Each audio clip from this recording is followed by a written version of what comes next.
most successful classical musicians of the mid-19th century, American pianist Louis Moreau Gottschalk lived a life that is best described as one long concert tour.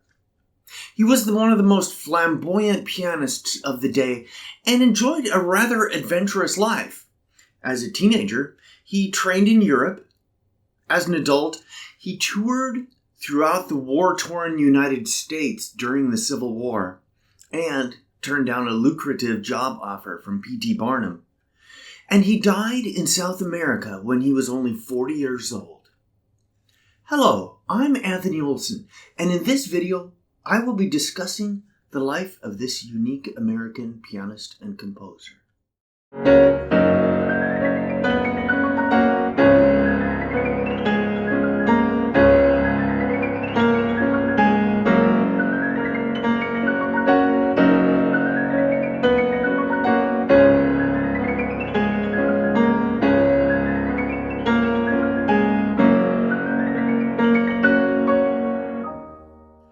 Born in New Orleans in 1829, American pianist Louis Moreau Gottschalk led a high-paced and fascinating life and was perhaps the most truly American musician of his day. His music reflects a truly pan-American musical disposition, sensitivity to local styles of folk music and popular music, foreshadow American musical developments of the very late 19th and even early 20th centuries. The syncopated rhythms and jagged melodic lines found in some of his pieces sound more like ragtime and jazz, styles of music that would not develop until decades after he had passed away. The roots of Gottschalk's musical language were instilled in him during his childhood. His family was of French heritage and lived in New Orleans. In the early 1800s, New Orleans was unlike any other U.S. city at the time. It was a city in which people of all heritages mingled together in concerts and at the theater, including a large population of non-enslaved African Americans. Public support for the performing arts was immense. A population of about 40,000 supported 4 professional opera companies and numerous orchestras and concert series, as well as other musical organizations. And the rich and poor alike flocked to the opera, to concerts, and to the theater. Growing up in this atmosphere, Louis's musical talents developed quickly. And when he was 13, his father sent him to the Paris Conservatory for intense training. But when he arrived, the head of the piano department sent him away without even an audition, saying, "America is only a land of steam engines." So Gottschalk studied privately with pianists living and working in Paris at the time. In addition to piano lessons, the Parisian cultural scene was an important aspect of his education. Paris was the center of the piano world of the 19th century. One famous writer of the day wrote, "The piano virtuosos come to Paris every winter like swarms of locusts." In this environment, he quickly learned that not all great players enjoyed success as touring performers. One had to have the right disposition and an extremely flamboyant personality.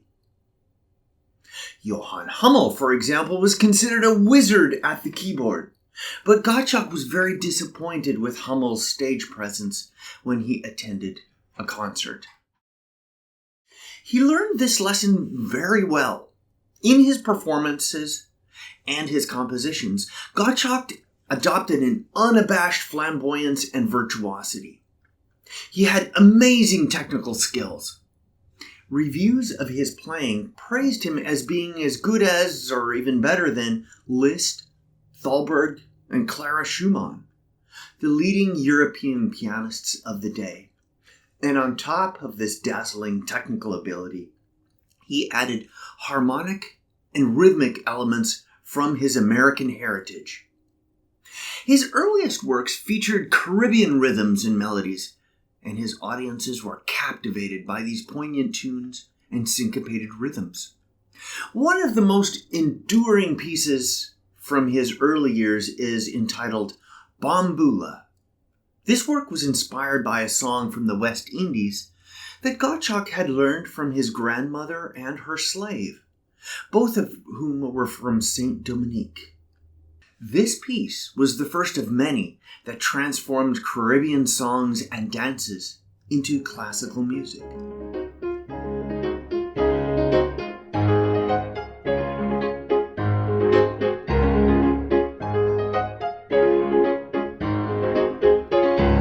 The work, as with many of Gottschalk's pieces, has only a couple of themes that keep repeating over and over, but with more and more notes each time.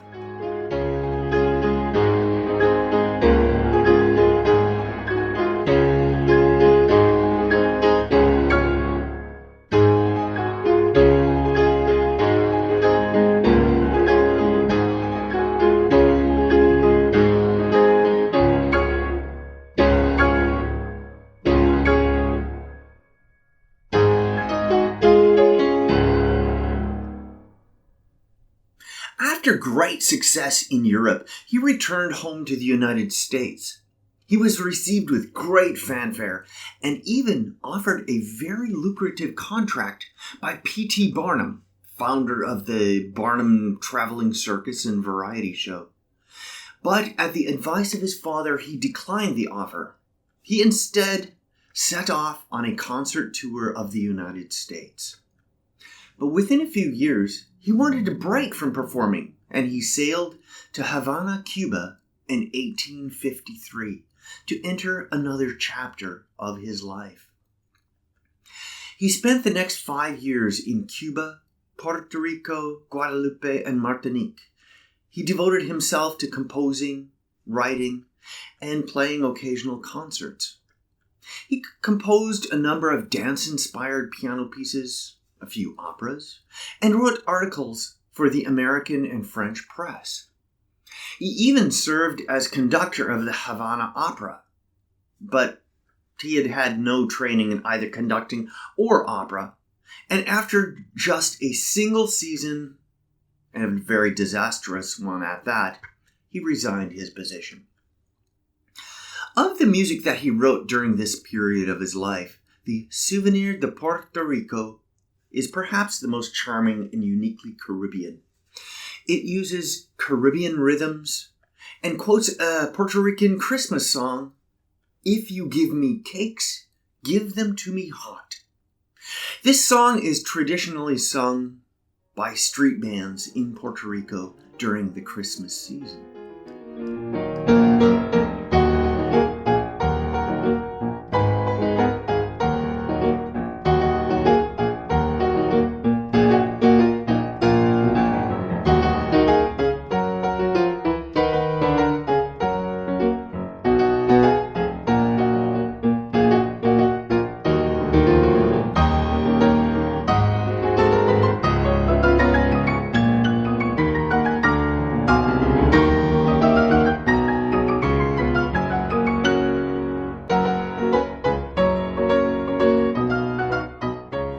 Gottschalk's peaceful island life came to an abrupt end when the American Civil War broke out.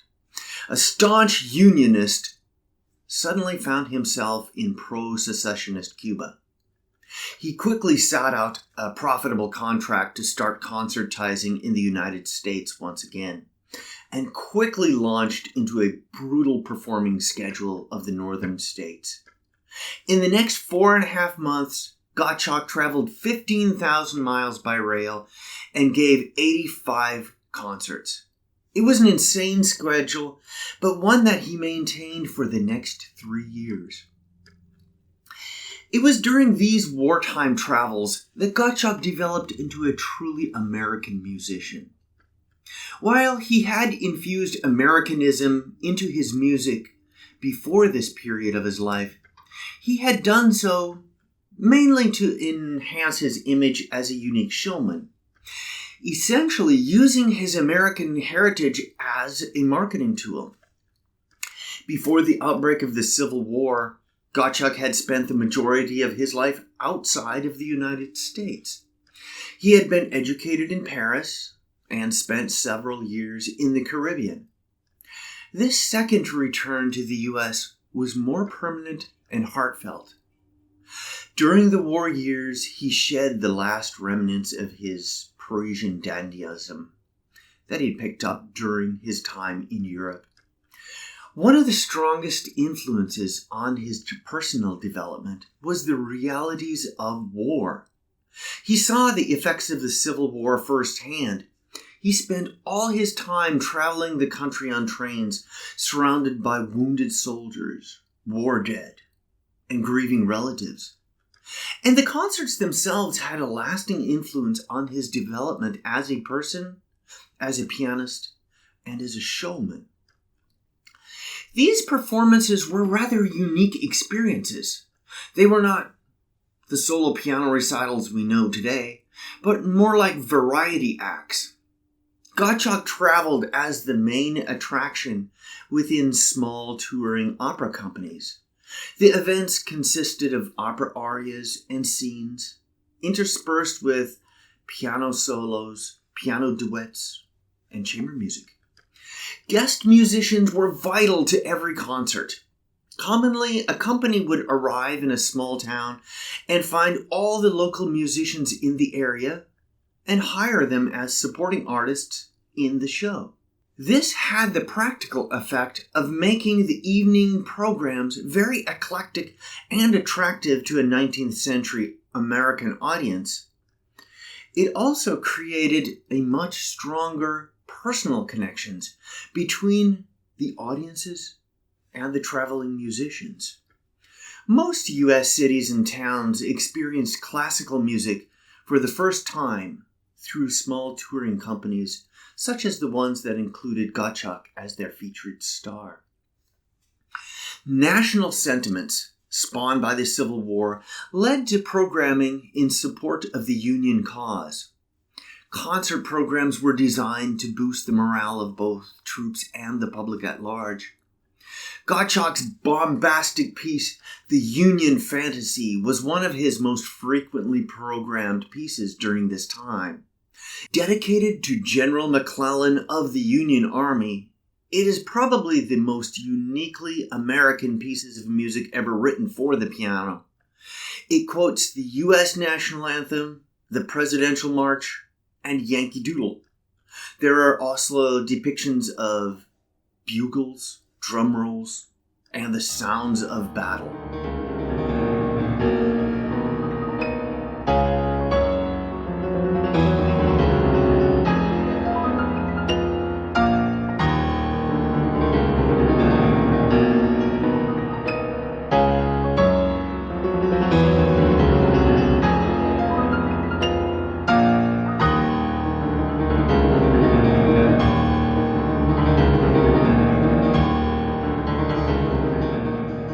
In the triumphant ending of this piece, Gottschalk quotes the U.S. Presidential March, Hail Columbia, and Yankee Doodle at the same time. The Presidential March appears in the left hand with Yankee Doodle superimposed over top of it.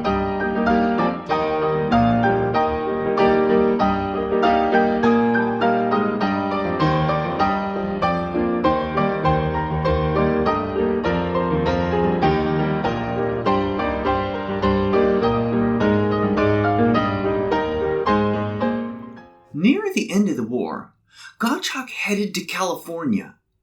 He landed in San Francisco in 1865 and immediately launched into a concert tour of the mining towns of California and Nevada. He hated this area of the country.